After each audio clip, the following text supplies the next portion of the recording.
A new commandment I give to you. You shall love one another. Jesus also says something along the lines of, they will know you as my followers in the way that you love one another. And then some people will say something like, the heart is deceitful, or emotions are bad. But if we don't have emotions, we wouldn't have any indicators of the truth of how we feel. And love flows from what, if not the heart? So it can be confusing, right? Well, in Ezekiel, he says that I will give you a new heart. I will replace the heart of stone and give you a heart of life, a heart of love. If we are growing in our likeness of Christ, who showed compassion and care and mercy and grace towards others, then I believe what he's telling us is to act in that love that he modeled towards others. And it's tough sometimes as we deal with friends and family members that we might butt heads with because we don't necessarily agree on certain things.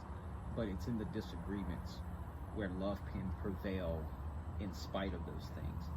So just give that some consideration as you walk it out today, as you look through the verse of the day. I think it's in John for the Bible app, and just any day really. Like, we should be praying to God and taking daily inventory, being like, hey, look, man, like, how am I doing today compared to yesterday?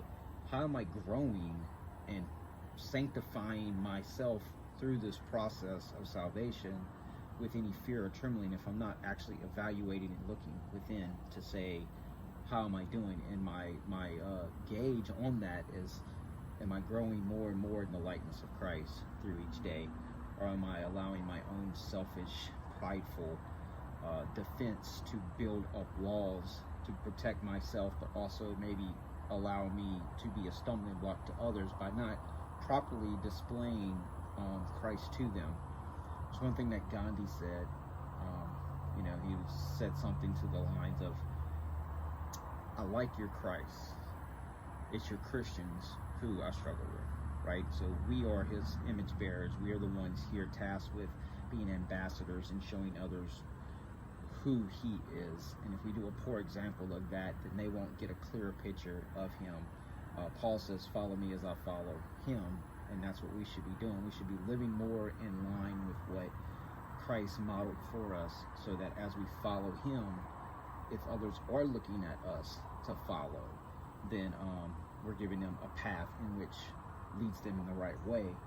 My personal stance has always been that I'm a stumbling follower. Don't follow me, I'm following Christ. But at least I'm transparent and honest enough with myself and anyone else to say that I don't have this all together. So I believe each of us can do that better if we're honest enough with ourselves.